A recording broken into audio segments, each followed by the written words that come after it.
Another story of a Montanan caught in Sunday night's gunfire in Las Vegas. A Bozeman woman was able to survive the attack, luckily, when the gunman opened fire from the 32nd floor of the Mandalay Bay Hotel, killing 58 people and injuring hundreds of others. Jolene Barkas escaped the massacre uninjured with a little help from outside the concert venue. MTN's Morgan Davies tonight brings us her story. I'm happy. I'm happy that I'm home and I'm happy I'm with my family, because a lot of people don't get to say that. Jolene Barkas is no stranger to Las Vegas. She lived there at one point, and she's even been to the music festival before. My friend Rose and I go. It's our annual girls trip. This year, they went a day early and decided to stay at Mandalay Bay. We were actually in the same tower. Mandalay Bay is kind of a Y shape. We were in that same tower, but we were on the west side from where the shooter was. On Sunday, Jolene and Rose went to the concert venue just like any of the other days. Jason Aldean started, and he'd come out and he played one song, and then he's like, this is how this is gonna work. He's like, I don't talk much.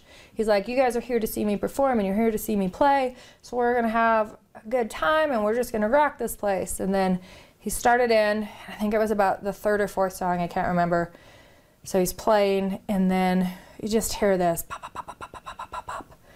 And at first I was like, this fireworks? So I looked, and we were on the edge of the bleachers closest to where the stage was. So I turned this way to kind of look, and as I was getting back around, I started to see people running, and the band's still playing. And as soon as I saw those people starting to run, coming from that west side where we always sat, I was like, something's going on.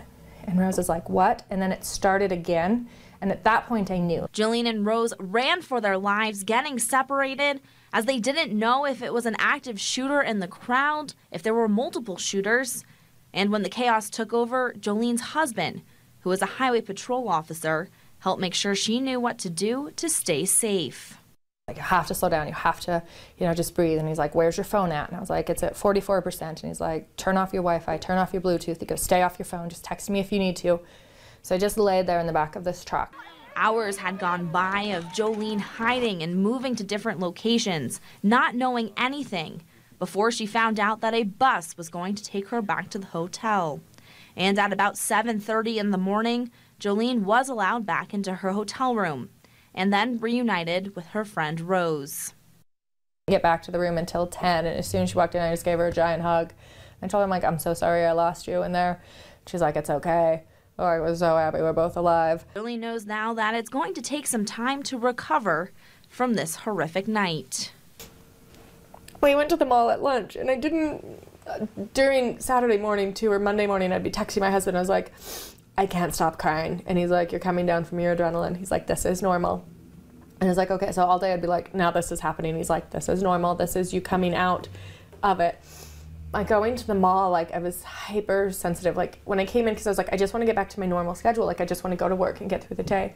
Like, I got in here and I was shaking and I was nauseous, and I was like, I don't know if I can make it all day. As she's glad to be home and safe with her family, Jolene still finds herself thinking about the victims. I'd like to go back to the site. Like, I'd like to be able to walk up to the site and put down the candle and just, sit there.